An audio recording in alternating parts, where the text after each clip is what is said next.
que sea Jordan Peterson, ¿no? Ve, haz cosas que nunca harías. Y ya, lo que refuta tus significaciones es la propia vida. Voy y me di cuenta que había una persona llena de tatuajes, pero que es a todo dar. Órale, sí es cierto, ¿no? O sea, a mí, digo, te pasa, ¿no? A mí me pasó en el rock show, fui a comprar unos DVDs y había un chavo así como de 2 metros, así como de 250 kilos, lleno de tatuajes con los ojos negros, ya sabes, esos que con unos aretes así de este tamaño, con cuernos, ¿no? Y así, Dios mío, el infierno, ¿qué es aquí, no? Y bien amable. Ah, pásele, no, mira, aquí tenemos estas espadas. Pues vendían espadas, y yo, pues seguro para hacer fechorías. No, eran de adorno, vete a saber, y tenemos esto, y bien amable, y yo así de, ¿qué onda, no? O sea, nada de lo que yo proyectaba era así. Entonces, eso es una cosa muy, muy buena, ¿entiendes? Entonces, regresando a esto, o sea, yo creo que sí, es factible revisarse. Necesitas una herramienta, por supuesto. Tú solito, digo, es muy difícil, a menos que seas Freud, uno de esos que se ve a sí mismo y más o menos puede sacar algo. Pero hay mucha gente que yo conozco muy inteligente, muy respetable, que vive con una gran neurosis, y ellos dicen, no, tengo TOC. Entonces tomas un chochito y ya nunca trabaja a nivel simbólico. Nunca trabaja qué significa esto. Eso no trabaja. Y piensan que es biológico. Bueno, tengo un gen ahí de la ansiedad, ya bueno, pues igual y sí, ¿verdad? Pero en lo que te lo encuentras, pues igual podrías trabajar en otra dimensión, en otro género de cosas. O sea, para mí ese mundo de las significaciones de la mente ha sido la mayor revelación que he tenido en estos últimos tiempos, ¿verdad? Y ha sido de gran repercusión para mis clases, para mi vida, para todo lo que hacemos, ¿no? Y es muy bello porque, o sea, una clase de piano no se convierte solo en una clase de piano, sino una forma que puede curar a otros en la medida que aumenta la conciencia de sí mismos. Porque a pesar de que inconscientemente, o no sé qué tan conscientemente, a todos estos tipos de problemas de estos alumnos, una parte inconsciente también los lleva ahí porque, como tú dices, y se me hace muy importante recalcar eso, gran parte para curarte implica confrontarlo con la realidad. Porque la realidad te muestra que gran parte de tus miedos y tus temores son falsos. O sea, lo único que tuvieron que hacer es seguir ese instinto que los llevó a querer tocar el piano. Porque si el temor hubiera sido así absurdo, ni siquiera se hubieran acercado a una clase de piano. Pero esa parte que intentaba curarlos a través de tocar la realidad del piano se acercó a ti. Y un gran maestro, porque no solamente dejó que tocaran el piano, sino que fueran más conscientes de sí mismos. Yo creo que gran parte del psicoanálisis implica ponerte en ese punto donde puedes ser más consciente de ti mismo y tomar otro camino. Porque por eso yo los asociaba, cuando tú me contabas esa parte de que un momento de gran curación fue cuando pudiste articular en tus palabras un problema, creo que con tu padre o así, y que justo comenzó a amanecer, o sea, hasta el cosmos se orquestó, ¿no? Esa sincronización.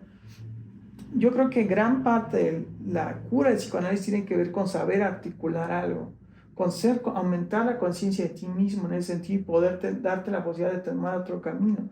Yo lo vinculaba con los diatromantis, que eran hechiceros de la antigua Grecia, que adoraban a Helios y a Apolo, que para llegar a la revelación divina tenían que ir a una cueva, al sueño, y después de soñar, traían con esa visión oracular las palabras, cosa que también se vincula profundamente con el psicoanálisis, porque a través de los sueños se revelan cosas de nosotros mismos que no están del todo conscientes, pero que buscan por lo muchísimo hacerse patente en nosotros. Y los diatromantis eran seres o personajes o hechiceros que curaban a través de la palabra. Creo que los psicoanalistas cubren como esa faceta arquetípica de sanación a través de las palabras. Tengo amistades que incluso me buscan porque creen o consideran que yo puedo articular ciertos problemas de ellos. O sea, buscan la palabra y la forma de hacerse conscientes de sus problemas para curarse a través de ello, para tomar la posición en la cual deja de ser totalmente inconsciente, se vuelve un estado consciente y pueden tomar otro camino. O al menos decir, bueno, yo quiero tomar esto, pero soy consciente de eso, ¿no? O sea, al final aceptar esa visión o ser más consciente de sí mismos parece reducir el sufrimiento o tomar un camino distinto, cosa que tú has vivido en formas muy prácticas y que yo creo que en una u otra medida todos hemos vivido. Un segundo. Fíjate que es muy interesante. Uh-huh. Estoy en eso. Y fíjate que, pues, básicamente el psicoanálisis consiste en eso, en el intercambio simbólico.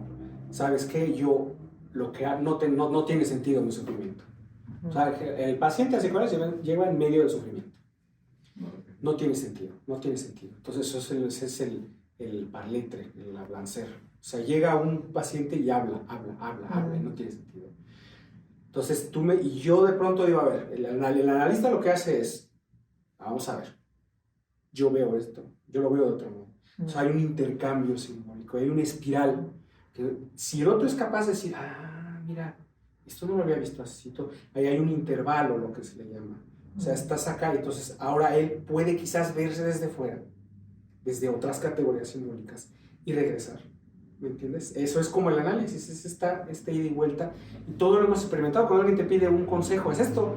Oye, fíjate que no sé, no tiene sentido. ¿Qué hago con este dinero? Me ofrecieron esto, me dijeron esto, lo meto al banco, o lo invierto en la bolsa, o pongo un negocio y no sé qué hacer. Entonces vas con alguien que tú crees que sabe, y dice, mira, a ver, cálmate primero, mira, más o menos, y eso tú, wow, parece que hay algo.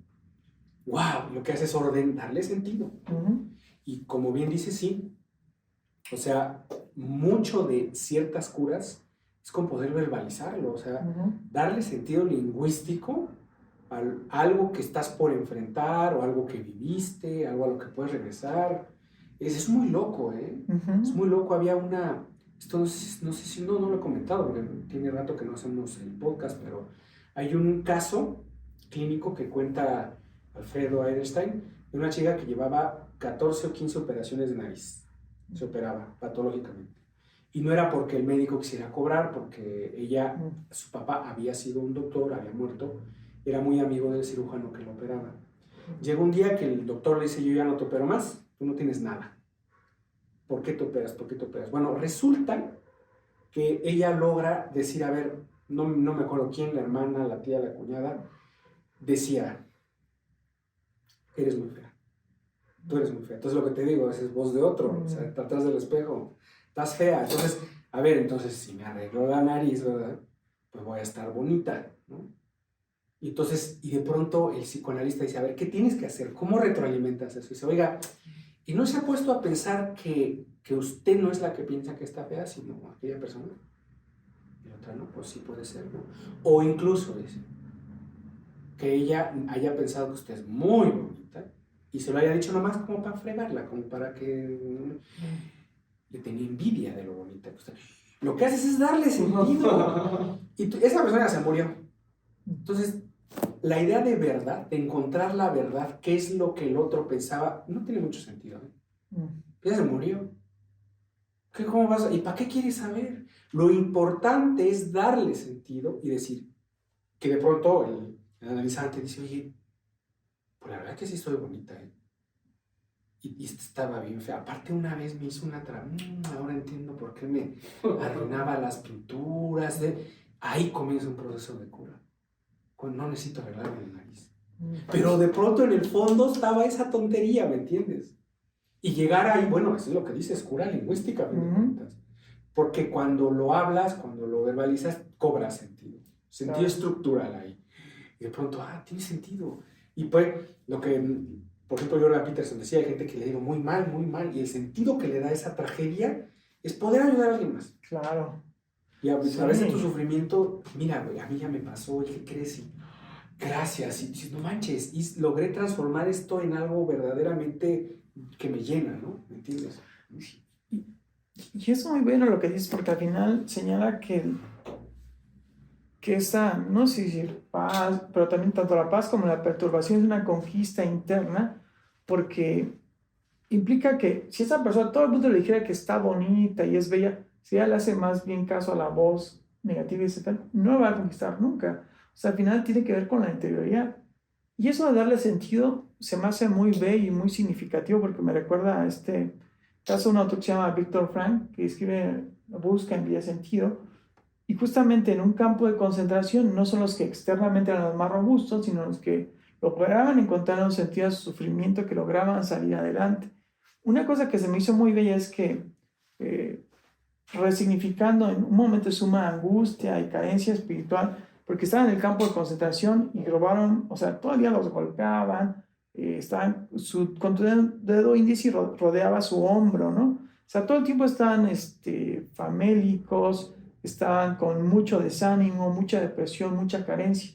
Entonces, en un momento, para no morir de inanición ni de hambre, robaron un costal de papas y fue descubierto el hurto. En ese momento, el hurto que fue descubierto fue castigado con un día de ayuno, lo cual era para ellos fatal porque todo el día un caldo de sopa aguada. O sea, a Víctor Frank le mataron a su mujer, que estaba embarazada, a sus padres, destruyeron una obra que estaba construyendo. Digamos que tenía razones para deprimirse, ¿no? Y en ese momento, el capo del barranco le dijo que unas palabras de aliento porque le dio un día de ayuno y le quitaron la luz. Y dice y confiesa que pocas veces en la vida pudo dar como las fuerzas de aliento, pero es lo que dice es que logró darle un sentido a ese sufrimiento y esa agonía, y en ese sentido le permitió vivir. Entonces citó a Nietzsche y dijo: lo que no acaba conmigo me hace más fuerte, y ningún poder de la tierra podrá arrancarme lo que he vivido. Todos los que hemos padecido por sufrimiento en un campo de concentración sabemos que el sentido no se agota nunca. O cualquiera que tenga alguna deidad o algún ser espiritual al cual confiarse, sabrá que el sentido no se agota nunca, bajo ninguna circunstancia, porque lo único que temo realmente en este punto tan álgido de dolor es no ser digno de mis sufrimientos. Y en ese momento se acercaron los combatentes cuando regresó la luz, acercarse con lágrimas en los ojos a agradecerle, porque a veces lo que necesitas es alguien que te dé esa resignificación de la realidad.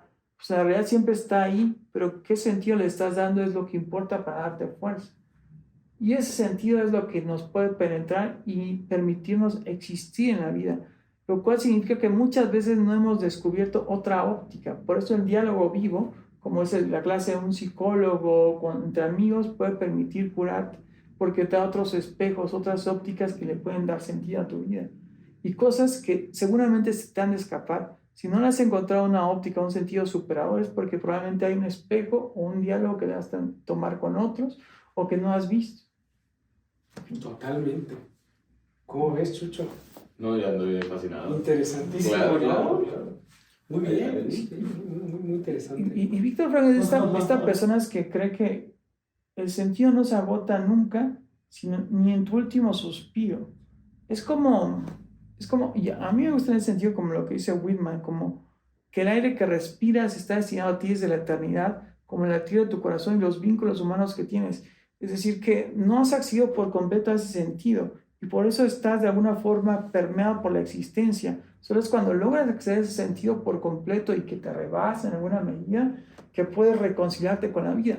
Yo creo que eso pasa mucho con el arte, con la música, con cosas que nos desbordan. O sea, si en un momento tú has sentido que algo te enchina la piel, oyendo una pieza musical, una obra de arte, en ese momento, como dice Tarkovsky, sale lo mejor de tu ser. O en el término de Unamuno, como predicador que es la eternidad se predica a través de eso que te enchina el alma y te reconcilias con la existencia, sale lo mejor de ti. En ese momento simplemente te dejas ir, te sobrepasa, porque todo ese tipo de expresiones artísticas y lingüísticas buscan llegar a esa parte de ti, de darle sentido, que a veces no puedes expresar y por eso tienes que tocarlo a lo mejor o gritarlo y aún así sentirte desbordado. En fin.